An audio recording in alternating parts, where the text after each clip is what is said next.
Alright, you may find the DXF files shown here on our website at alumicnc.github.io. These are open, you may use them, but you may not sell the designs. For your information, I am planning to add more designs soon. For this video, I'll show you which part goes where. Files names are like this. For example, number 1, 15mm, 4 times.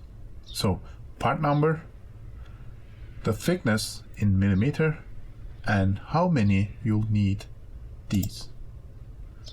You'll need 4 of these in 15mm cut from aluminum plates, and number 1 goes here, as you see on the y-axis, here, here, and here. So you'll need 4 of these here. Number 2 is another bar holder shown here. You'll need 10mm in thickness, and you'll need 6 of these. Let's see, where does these go? Where does it go? Here. You'll see one here at the top side of the z-axis, because this is the top view. Let's see, top view. One here, one here. This makes 2. And when you look at the front side, one here at the one side of the Z carriage, and rest 2 are here. Let me show you closer. This is the Z-axis carriage from the side view.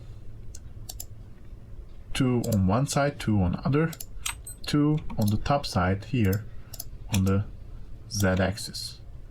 6 of these you'll need. Let's see the number 3. Number 3 here is cut from 15mm. You'll need 3 of these. This will hold the trapezoidal nuts for X and Z axis. Let's see, X axis is here, so let's see the carriage here at the side view. This is 1, number 3, and here at the side view, one of the Z carriages, here another number 3, and the opposite side of the Z axis, here the third one, this one. So these black shafts are T8 8mm trapezoidal nuts. The trapezoidal screws, trapezoidal nuts will move along these trapezoidal screws thanks to these nut holders.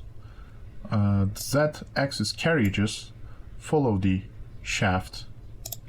And number 4 here, number 4, you'll need 10 of these from 15mm aluminum plates.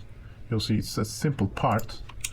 You will secure these with screws to the carriages, like on the x-axis here and here too, like on the z-axis here and here 2 more, the opposite side of the z-axis here and here 2 more, that's 6, and 4 on the bottom. This is the top view, this is the Y carriage, and 4 of these here, total 10. So you will secure these after you cut these with plasma from aluminum plates. You'll drill holes here and here to secure these on carriages, and you'll put through an linear bearing and secure the linear bearings with circlips, and then you'll secure these to the carriages with screws from the top. Alright, number 5 is shown here, another bar holder as number 1 but shorter. These are, by the way, design wise regular things, but their dimensions are custom for this machine. So in order to hold the bar between this part and here securely, you'll need to put the bar holder here, number 5. So number 5, number 2, they're at the opposite side of each other. Another number 5 is here, and you'll need 2 of these cut from 15mm aluminum plates. Number 6 is for the y-axis, and it'll hold the KFL08, if I'm not mistaken. That's the bearing block for y-axis opposite side of the stepper motor, which is here. This will be the number 6. So if we go closer, this is the bearing block. This is the number 6. So this is the trapezoidal shaft, goes to this side. There's another KFL08 under this here, under the bed, but its flange is different. Let's see how it looks here. Number 7 is the flange for the y-axis stepper motor. You'll need 3 of these cut from 8mm plates, and as you see, the holder for the stepper motor has more holes than just to hold the NEMA 17. So these 4 screws holes for NEMA 17, and these outer holes, 4 holes, are NEMA 23. This is designed like this. The flanges are for NEMA 17 or NEMA 23 for all the shafts. So if you have the NEMA 23 or you want to use them, you can use them with the same flanges. And you'll see there are additional holes at the side here. There are 2 more holes because let me show you here.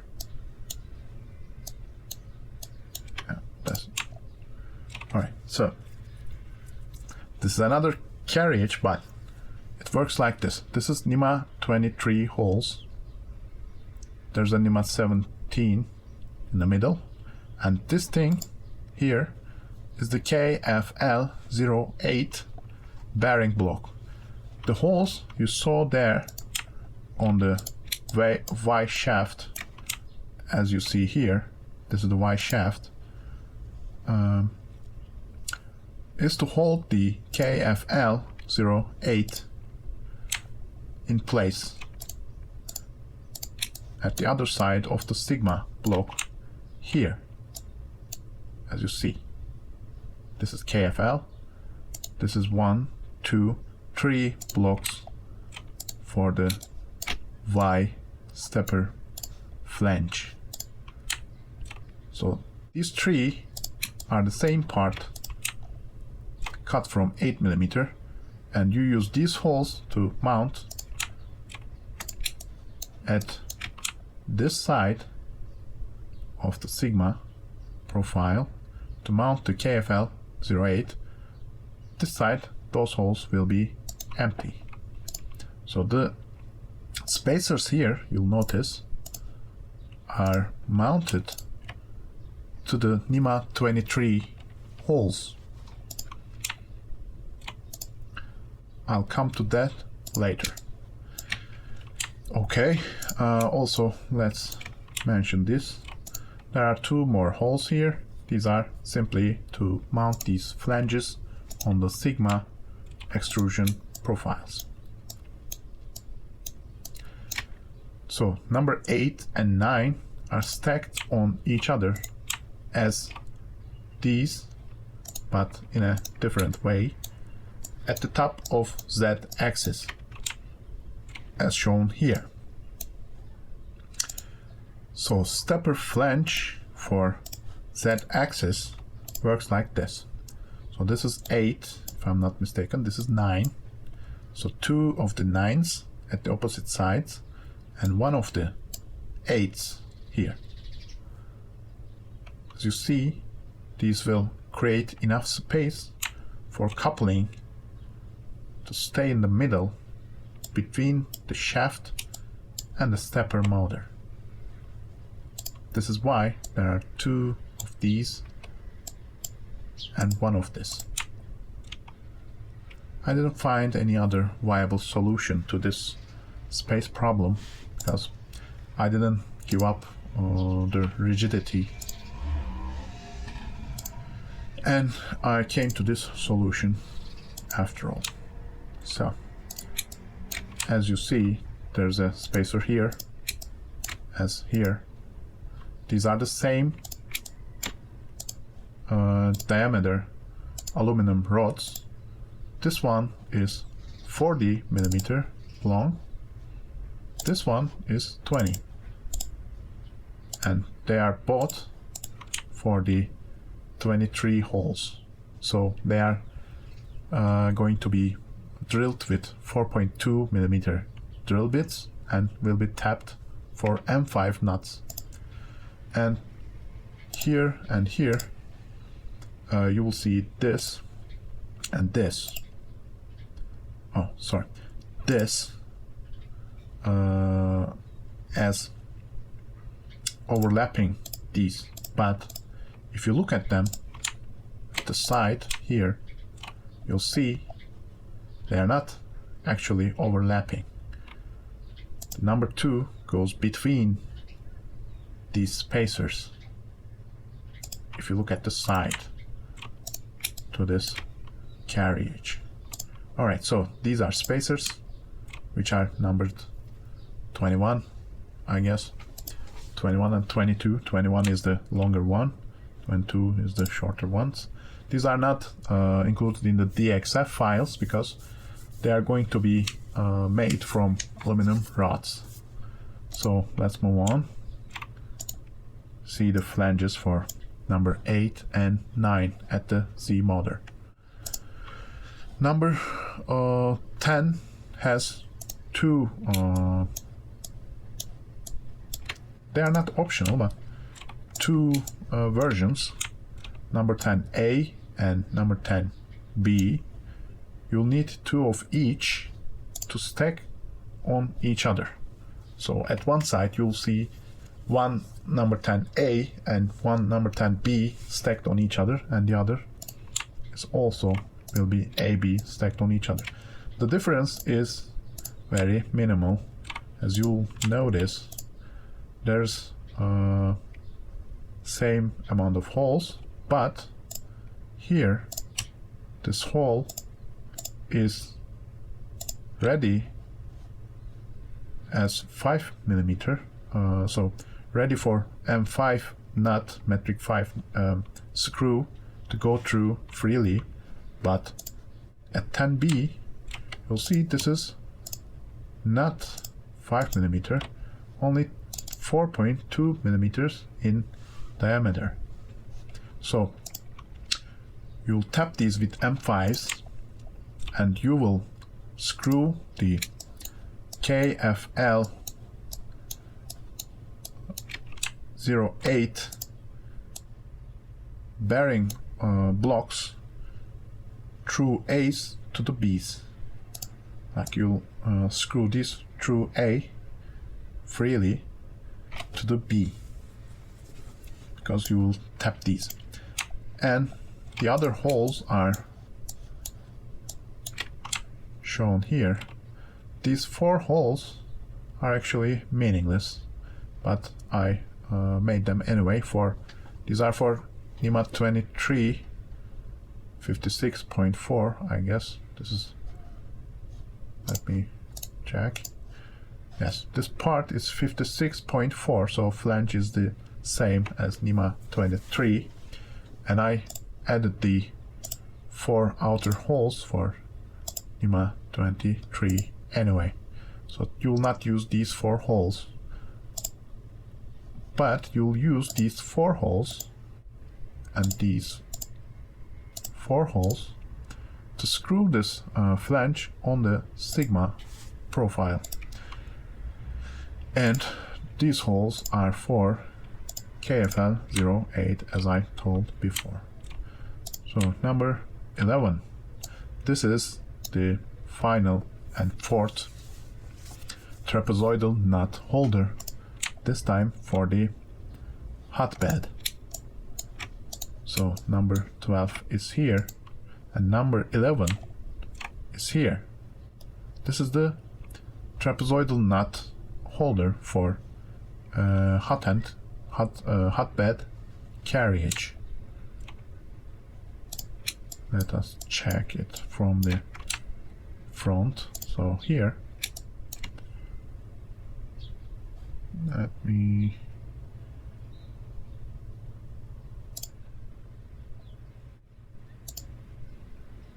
if I hide this, yeah, this part is number 11.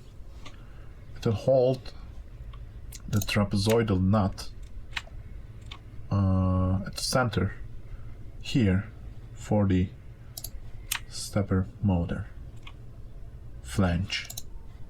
This flange is actually at the back side, but for visually to be able to see it easily, I brought it front.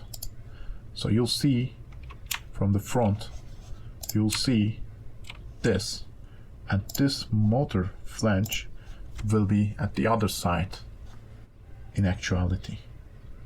Alright, let's see. 12 is this part is the 12th, and this will be the hotbed carriage, so Y carriage. Here you can see the Y-axis carriage, and it is mounted offset here. See, this is because the hot end is also offset to the Y-axis. To compensate the hot end offset, I moved the mounting holes for the bearing holders and the trapezoidal nut holder back to be able to move it more at the Y front. Let me show you in action for a second. Here, if I choose the assembly and I move it,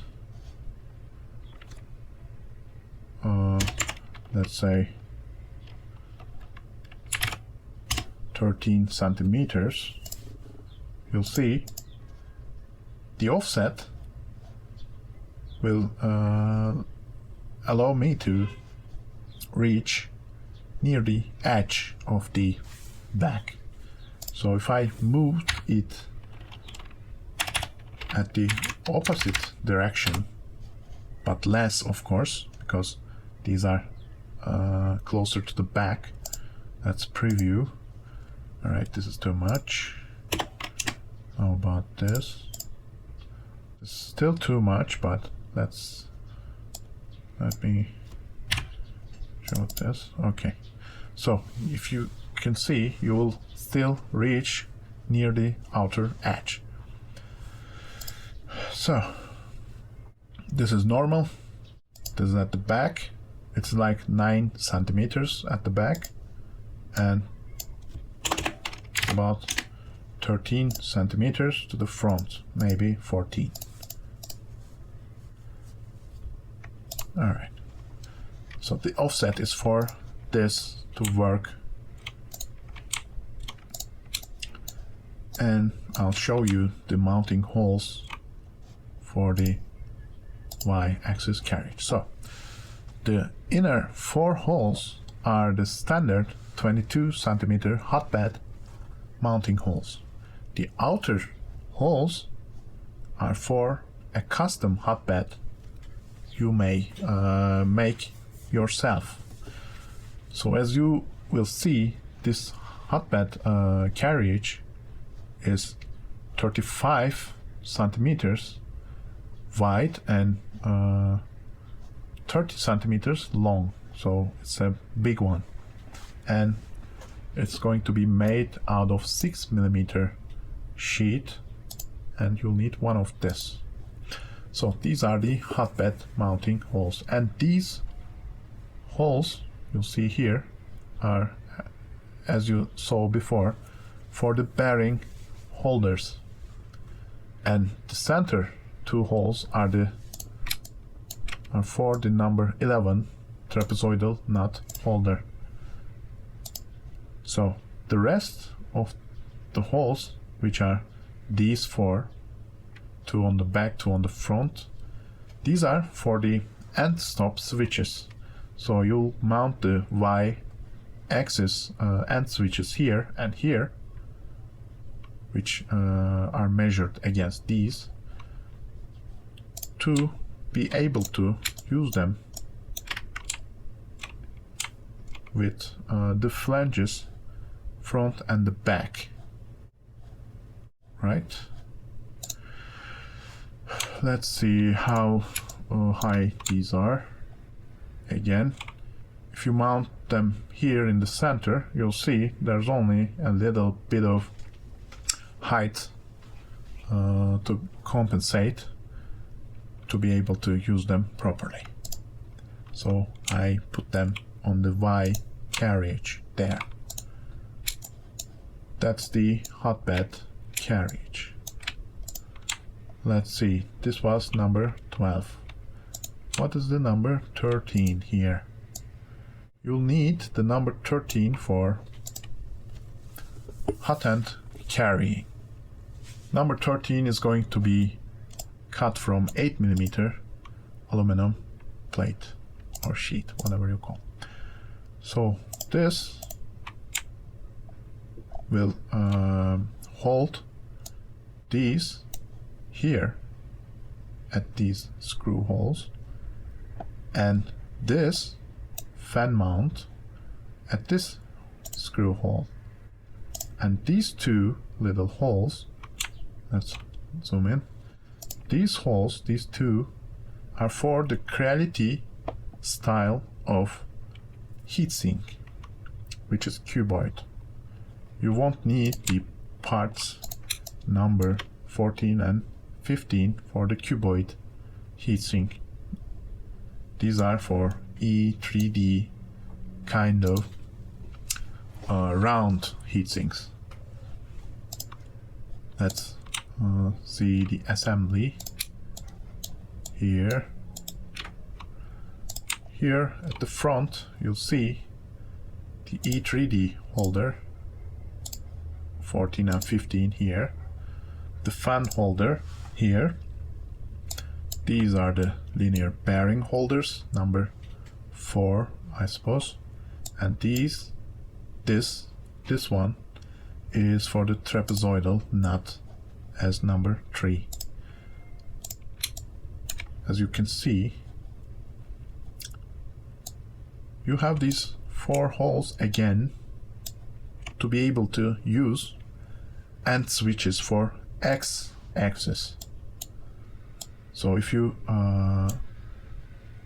mount the X-axis switches here, you'll be able to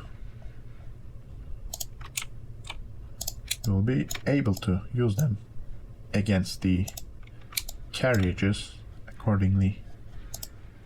Let's see from the top here. So this is the Z carriage, as you can see. This is from the top view. You'll see this will going to actuate the switch when it touches here. or here. So when you look down on the X carriage, you'll see this part. This will be our block for separating the heating block from the heatsink part, and of course from the fan. Because I wanted to optimize this hot end for ABS printing, I made this part to separate the fan from the heatsink. Sorry, fan from the heating block. So your barrel goes through this, and your hot end will work under it without any fan blowing onto the part or the hot end. Let's move out. You'll also notice this part. This is for BL Touch. So you'll need to drill 2 holes here to mount the BL Touch here. And I don't have any BL Touch. I don't own one myself, but I want to buy one soon. I found the dimensions online. This is enough space to mount it, and I measured the heatsink length to these to be able to match the nozzle end with BL Touch without using any washers between this part and the BL Touch. But still, you may use them to raise or lower to BL Touch as you please. I think this is the optimal space for a BL Touch. So again, this is for number 14 and 15 to hold the E3D hot end. Optionally, you can use the Creality kind of cuboid hot end here. And this 16A and 16B are the respective Creality 1 or E3D 1 separators. This is because of the Creality design. They use 2 screws to screw the hot end block to heatsink block, and I didn't just want to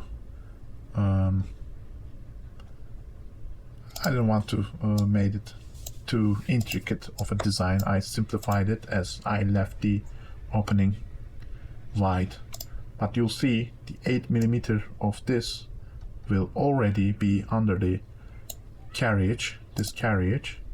So you'll only have left this much space for it, which will be okay for the fan to be separated from the hot end and heatsink. Alright, these are the 2 options. Number 17 was already the fan mount. This mount needs to be drilled here and here to be mounted on here and here. Alright. Since the screw sizes are long, you may use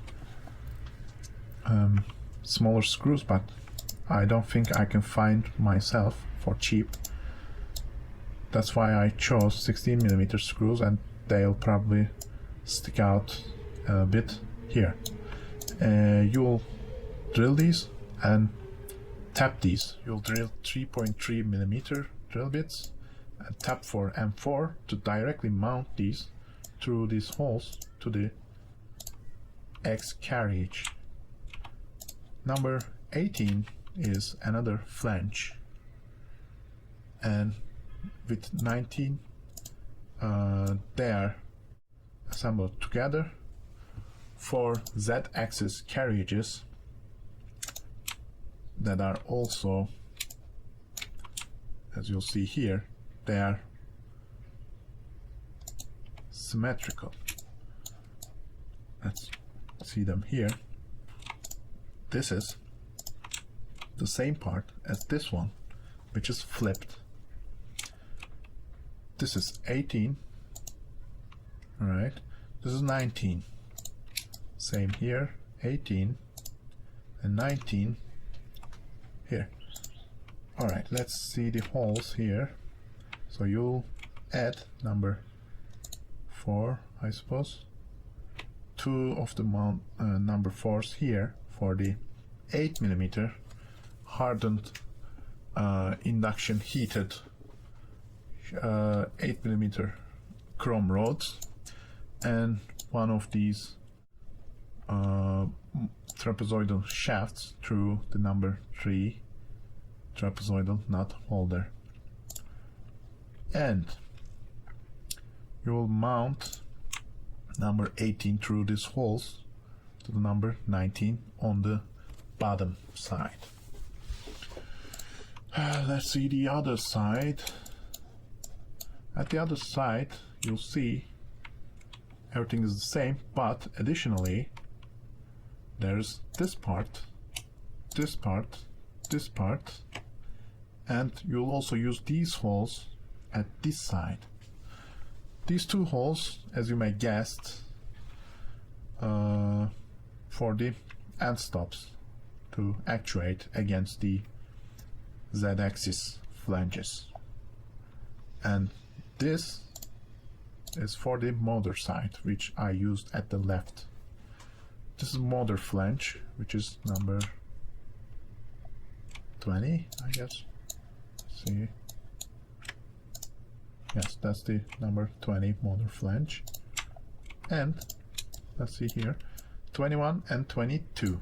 This is the 40mm spacer I mentioned before, and this is the half size, which will be used at the other flanges.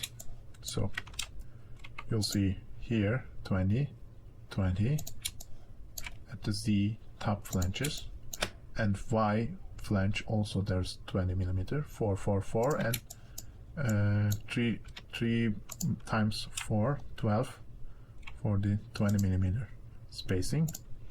But here you'll need 40mm spacing, and you'll need 4 of these here. Alright, what else? So let's look at this one from the side here. As you'll see, number 3, number 4, number 4, number 2, 4 spacers. There's a NEMA 17 here shown. This is the trapezoidal nut. This is a shaft, and this is the X-axis trapezoidal nut holder in action.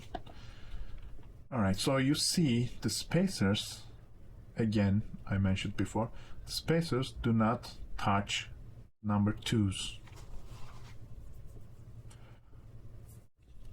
Alright. Well,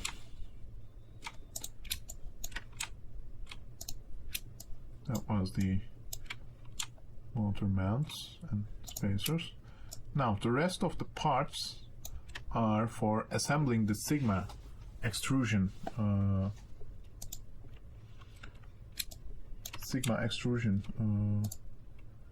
and to securely hold the extruder here. So let's look at the number 23 and 24. Number 23 will be cut from 6mm, and you'll need 4 of these. I designed these parts because the commercial parts or the ready-made parts are a little bit expensive, and since I will pay a lot of money to cut the rest of the parts already, I think this will be cheaper if I cut them as well. So let's look at 23. This is not shown on the drawings, but I'll show you the places manually. Let's copy one of these here. Alright, so we are looking from the top, and this is the y-axis. So we will mount this like this to securely hold the 20mm by 20mm to the 20 by 40 sigma profile on all four sides. One here, one here, one here, and one here. So this was for that. These will be secured by M5 screws, and we will need T-nuts, which are also expensive in my experience. So I just made this as an experimental M5 nut for 20 by 20 sigma profile extrusion. These are experimental. I haven't used one yet, but as you will see, this is 8 by 11 millimeters in dimensions. There's a 4.2 millimeter hole at the center, and you'll need to tap these after cutting. Also, the size 11 may change because the thickness 3 millimeters may be thick or not thick enough to hold these securely on the piece. I may update these experimental parts once I buy the sigma profiles, because then I'll be able to measure exactly the profile routes. And I must warn you, because different producers will use different size of routes for their sigma extrusions. So if I can use 3 millimeters at my sigma profiles, that doesn't universally mean you can use 2, but it's always best to have the sigma beforehand to be able to adjust these parts to your specifications. So I'll make these, I'll get these made 120 pieces of these after I get the exact measurements. Alright. Okay. Number 26 also wasn't exactly shown on the drawings. I was planning something else, but let me show you here. As you see, the number 26 is 20 by 60 millimeters. Like you may use this part to mount on one axis, and the bottom part, like here, to mount it 90 degrees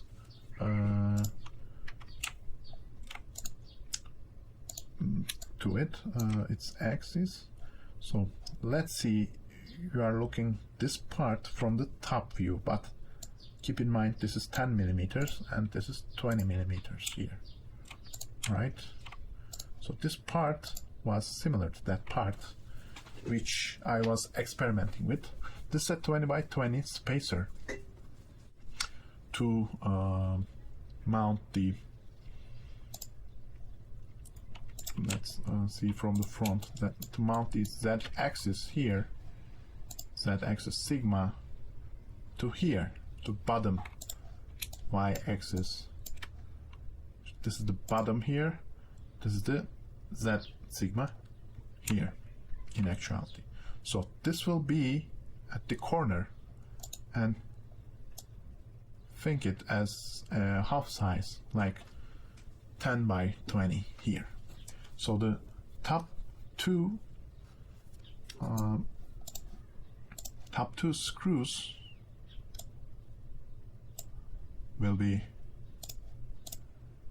secured to z-axis here, and the bottom one will be go into the y-axis sigma to hold these together securely. This is an experimental part. I think I'll make two of these, but I don't think I'll actually use these. So it depends on your decision. If you are going to make two of these, you are going to drill 2 holes here, and you are going to mount this with 3 M5 screws to the sigma profiles after tapping. Instead of 26, I later designed 29s, which I'll come to later. This is the number 27, another experimental double nut for 10A and 10B. This needs to be cut from 3mm aluminum sheet, and you'll need 4 of these to be able to securely place the 10A and 10B together to the sigma profile. I'll put them top of each other to show you how they'll work. So let's say the sigma extrusion is under this one. You'll slide this into the extrusion and align these together like this, and mount these securely to the long nut. So you'll need 2 of these for each side, which makes 4. Instead of this, you would actually use the separate nuts, T-nuts as well, but this would be cheaper and probably better in the long run. Alright, this was number 27. This was another experimental part. And 28 is for the BMG extruder flange for over-the-top mounting. I'll show you what I mean by over-the-top. And before I do that, these holes are for NEMA 17 motors. There's no 23 option here, because the BMG will come only for NEMA 17s. And this is big enough hole for accommodating extruder and the motor on each side. So you'll put, let's say this is the,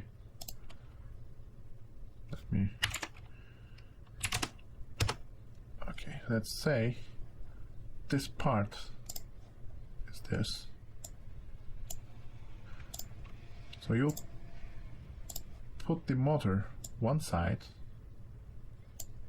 and the extruder the other side, and you'll need longer screws than what comes with the extruder assembly. I'll need to buy these, and I'll need to source these because they are actually long screws for their size. Anyway, you'll mount these each other on here with 3 screws.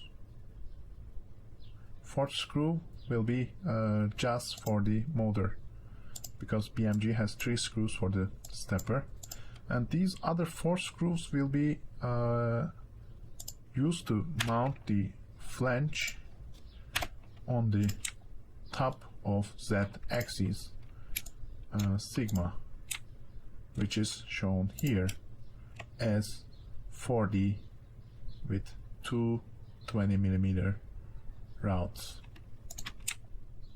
Okay, so let's copy one and show you in action. Let's say you mounted this here, you mounted the motor and the extruder. You'll hold the you'll secure the mount here, and you'll put the spool of filament here. It will go over the top. Let's see. Filament will go from behind to the front over the top, and it will go securely and tightly without any problems, in my opinion. So that's that. And the last part is the better bracket, 90-degree bracket for Z-axis. You'll need 8 of these, which will be cut from 15mm plates of aluminum as L brackets. These are simple and probably will be better than these 26s.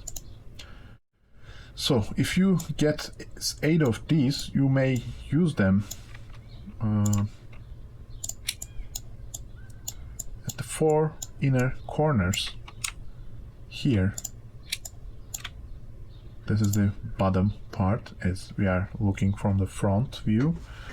The bottom Y sigma here, the Z axis sigma here, you'll place the L here, L mount, and you'll screw here with 2 screws, and you'll mount it on the bottom probably with 1 screw here, the outer, because the inner screw won't be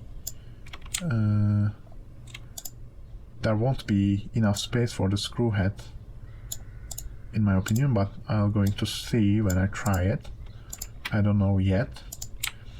So this will be let's see here. Yeah, let's see from the top. If you look at the top, you'll see 4D here. So 4D by 4D. You may use 1 here, 1 here. So 2 for each corner at each side. 2, 4, 6, 8 total, which will probably secure everything tightly down. And you'll have a rigid and reliable 3D printer with these mechanical drawings. Well, we may update the parts in the future, but I did whatever I could, whatever comes from within my power, to make it as simple as possible for only using plasma cutters to make a reliable, almost commercial quality 3D printer for myself. And I am happy to share it with everybody else. I appreciate if you donate or